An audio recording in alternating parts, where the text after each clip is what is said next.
Shalom shalom, muhawe ikaze kuri Ndika Gospel TV. Imana ibaho umugisha kuri mwebwe mwese mukomeje kudukurikira kandi mugasangiza n'abandi amakuru meza mwumvira kuri ino channel yacu. Niba ari rya mbere ubanye natwe, ndagusaba kugira ngo ukande kuri subscribe, kuko hano hantu hari ibiganiro byiza, hari inyigisho nziza zidufasha twese kurusha gukura no kumenya Imana, kandi tugakora nico Imana ishaka ku buzima bwacu. Uyu munsi mu minota mikenya ndifuza ko tuganira topic nziza kandi ireba umuntu wese wakijijwe.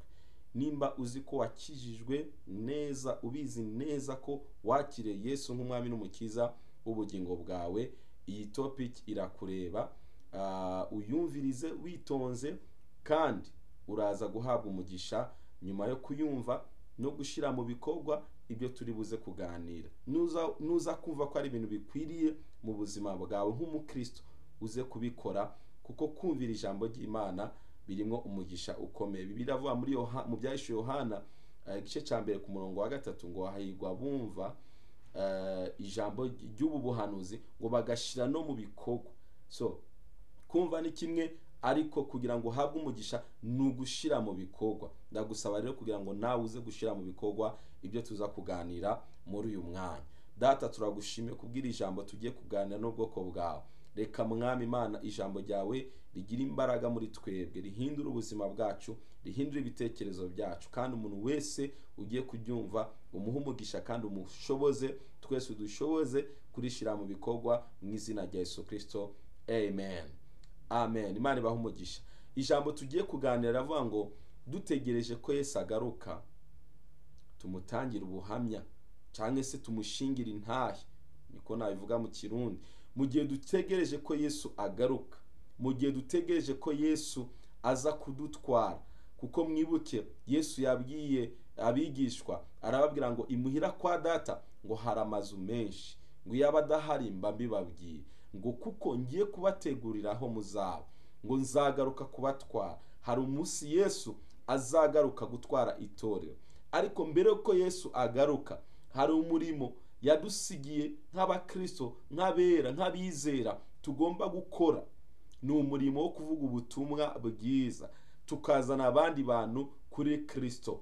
Uyu murimo wo kubwiriza ubutumwa bwiza, nagira nkwibutse ko ntabwo ari umurimo w'abapasiteri gusa, ntabwo ari umurimo w'abavuga butumwa gusa, ntabwo ari umurimo w'abahanuzi, ntabwo ari umurimo w'abigisha b'ijambo. Oya, ni umurimo w'umuntu wese wizeye Yesu nk'umwami n'umukiza w'ubugingo bwe. Niba uzi neza ko hari icyo Yesu yakoze mu buzima bwawe, ni igikorwa, ni inshingano zawe ugomba gukora nk'umuntu wakijijwe, nk'umuntu wamenye Imana. Nagira nkubwire, turacari mu ntango z'umwaka. Uyu mwaka mu bintu wateguye kuzakora, muri gahunda zawe ufite, nagira ngo wongeremo gahunda yo guhamya ko Yesu ari umwami w'abami, yo guhamya ko Kristo ari we Imana yaduhaye kugira ngo aducungure, atuvane mu byaha. Nagira ngo muri gahunda zose, muri projet zawe ufite muri uyu mwaka, mu ngendo uzakora, mu kazi uzakora, mu mashuri uziga, wongeremo gahunda yo kubwira abantu ubutumwa bwiza. Yesu yarabivuze muri Matayo igice cya 28.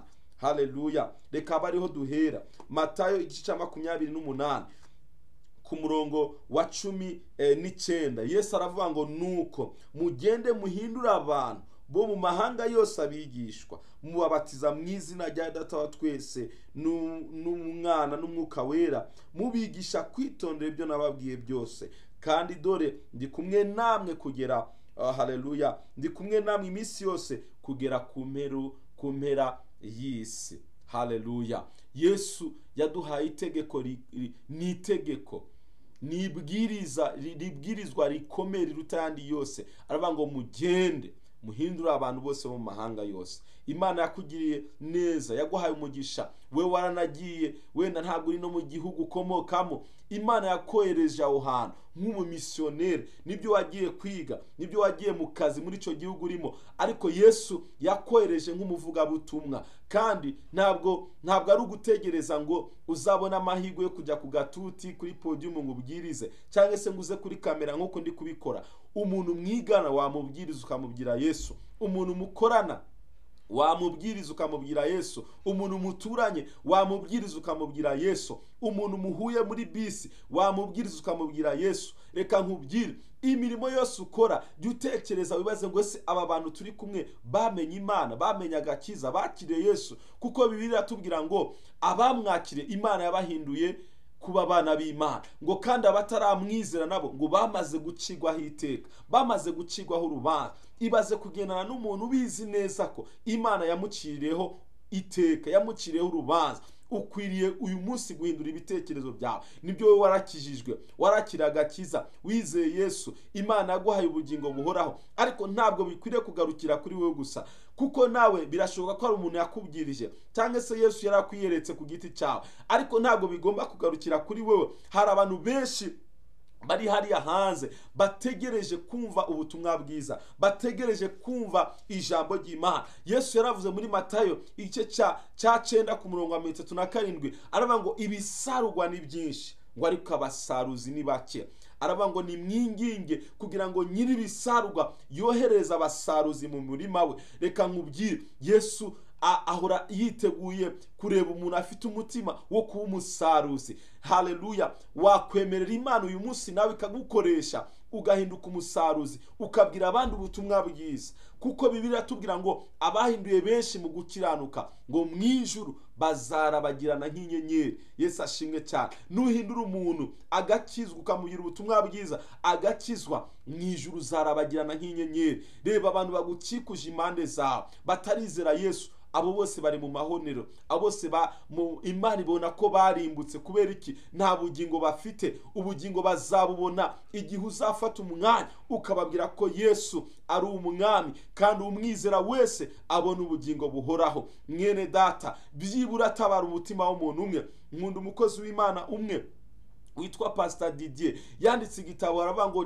dutabare nibura umuntu umwe, tabara nibura umutima w'umuntu umwe, umutima w'umuntu umwe utabare. Yesu ashimwe cyane. Uwo mutima ashobora kuba ari umuntu muri kumwe, muri kugendana, muri kwigana, muri gukorana, muri kumwe muri mission. Mubugire Kristo ko ari umwami n'umukiza w'ubugingo. Namwizera araza kubona ubugingo buhoraho. Yesu ashimwe cyane. Ntukagire isoni zo guhamya Yesu. Haleluya! Kuko nugira isoni zo guhamya Imana nayo izagira isoni zo kuguhamiriza imbere ya Data n'abamarayika. Ndakwingiza uhereye uyu munsi, ubonye umuntu utarakizwa, abara amahirwe yo kumubwira ubutumwa bwiza. Nanjye Imana ishoboze, nawe Imana igushoboze, kugira ngo duhamirize Kristo, abantu bamwizere, bahindukire, bave mu byaha, bahindukire, babone ubugingo buhoraho. Imana ishimwe cyane. Umva ukuntu Paulo yavuze mu gitabo cy'Abakorinto wa mbere igice cya 9 ku murongo wa 16, yaravuze ngo iyo mbwiriza ubutumwa singira ico nirata, kuko ari byo mpatirwa gukora. Nibyo mpatirwa gukora. Kuvuga ubutumwa nibyo duhatirwa n'itegeko ry'Imana, tugomba kubikora. Arangije aravuga ngo ndetse navuze ubutumwa nabona ishano, navuze ubutumwa nabona ishano. Nagira ngo nawe ugire umutima nk'uwo Paulo yari afite, umutima uvuga ngo navuze ubutumwa nabona ishano. Itorero rya Kristo rigomba kwaguka, ariko riragurwa nani? Riragurwa n'abantu biyemeje guhaguruka, biyemeje guhaguruka bakavuga ubutumwa bwiza. Ntukagire ubwoba. Abantu benshi bagira ubwoba bwo kuvuga ubutumwa bwiza. No, ntukagire ubwoba. Nukuvuga ibyo Yesu yagukoreye. Vuga aho Yesu yakuvanye. Niba hari ubuzima wari urimo bw'ibya, Yesu akagukiza, Yesu akakuvana, ibyo ngibyo hera kuri ibyo ubabwire, ubwire abantu ibyo Yesu yagukoreye naho Yesu yakuvanye. Bizatuma abantu bamwizera.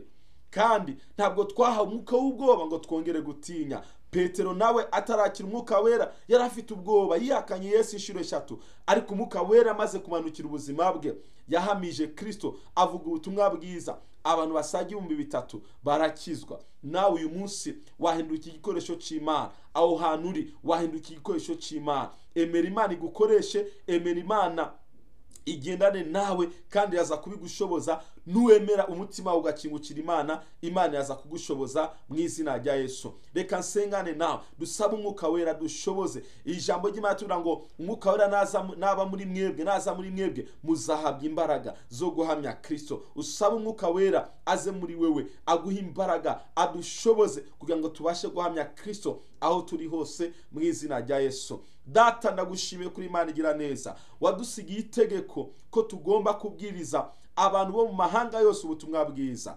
Haleluya. Ariko Satana dutera ubwoba akatubuza kuvuga imirimo wadukoreyemo muri twebwe waduhaye agakiza, waduhaye ubugingo buhoraho. Ariko Satani ntabwo yifuza ko tubibwira abandi. Ndasenze mu izina rya Yesu, uhereye nonaha imbaraga z'umwuka wera zimanukira ubuzima bwacu, zimanukira ubuzima bw'umuntu ari kunkurikira mu izina rya Yesu Kristo, abashe guhamya haleluya kuri umwami w'abantu, kugira ngo abantu bizere izina ryawe, abantu bakira imbabazi zituruka iwawe. Urakoze kuri Imana igira neza. Girira neza umuntu wese unyumvishe, kandi ugiye kubishira mu bikorwa ahabwa umugisha nawe mu izina rya Yesu Kristo. Amen, amen, amen. Imana ibahe umugisha kandi Imana ibagirire neza. Mwakoze kubana natwe, musangiza abandi ubutumwa bwiza, musangiza abandi inyigisho, kugira ngo twese duhaguruke tuvuge ubutumwa bwiza. Uyu mwaka uzawurangize ufite abantu wabwiye ubutumwa bwiza kandi bahindukire Kristo. Yesu abahe umugisha,